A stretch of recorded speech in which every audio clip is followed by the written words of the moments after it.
Usually, when someone's summoned into another world, their class turns out to be hero, and their destiny is to save the world from the demon lord.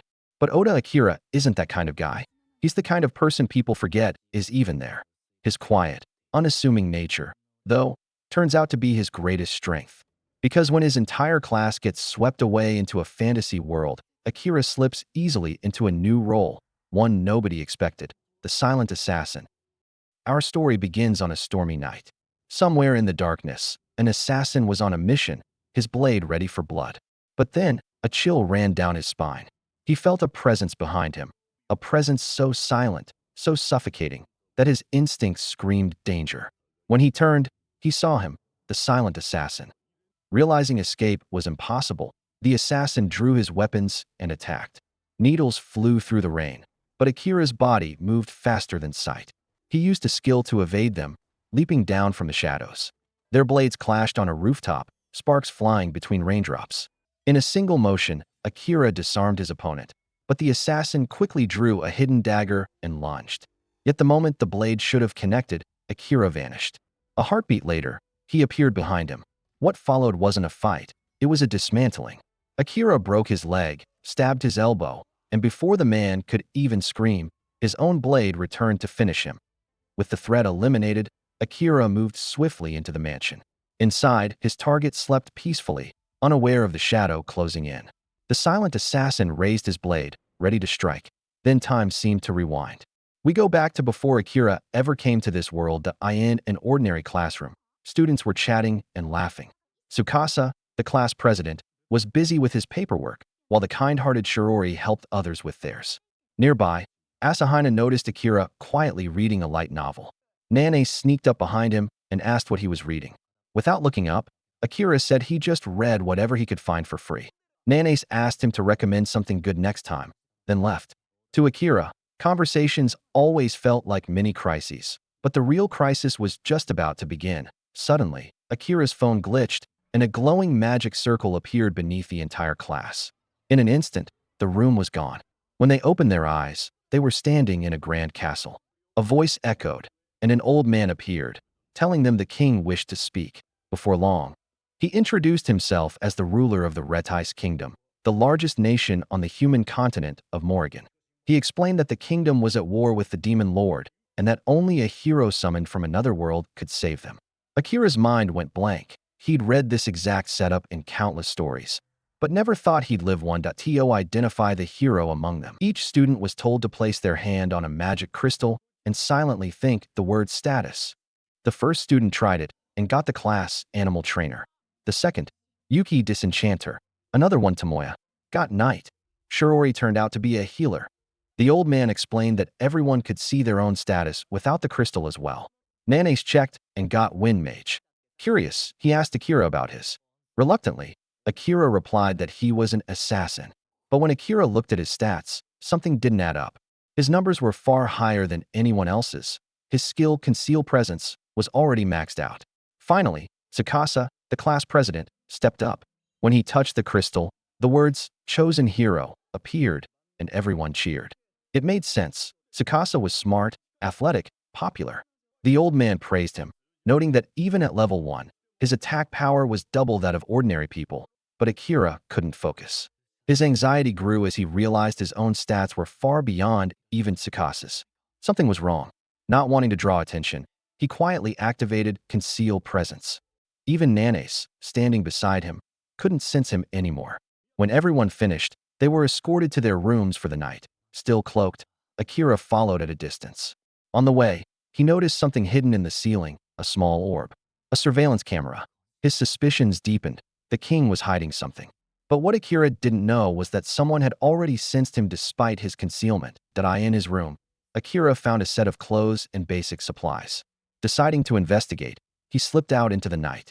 For the first time, he saw the city beneath the stars, beautiful, alien, alive.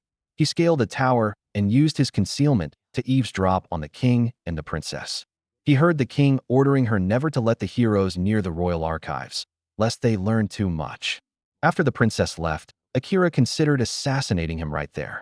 But in the end, he couldn't. He lowered his blade and disappeared into the night. The next morning at breakfast, Akira thought about revealing everything he'd overheard, but decided against it. Nobody would believe him.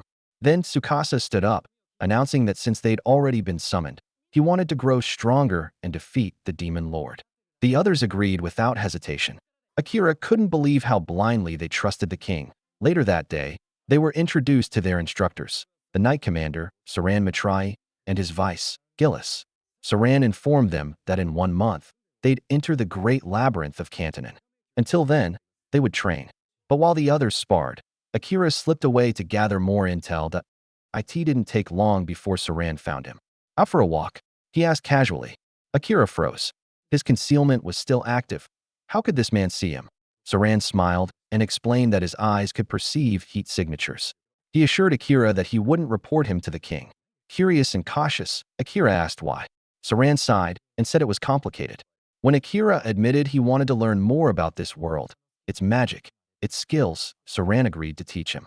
In exchange, he wanted to hear about Akira's world, and so their secret mentorship began. While Gillis oversaw the other students' training, Saran personally trained Akira, testing, refining, and pushing him beyond limits.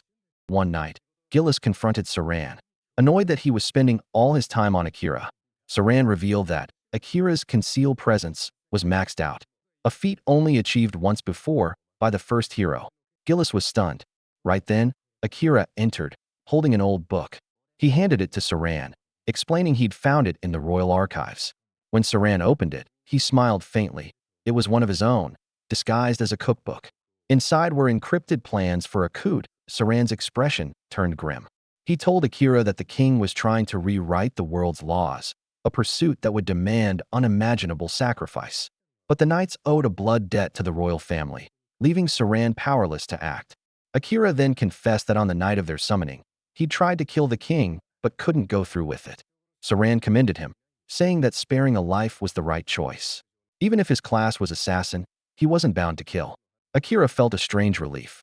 For the first time, he admitted he didn't want to return to his world as a murderer. When Akira asked why Saran was helping him, Saran replied, "Because you didn't just go with the flow. You questioned the story." Akira felt embarrassed by the praise. Saran chuckled and joked that Akira could help him with his coup before going home. Time passed quickly. After a month, their training came to an end, and the heroes were sent to challenge the great labyrinth of Cantonin.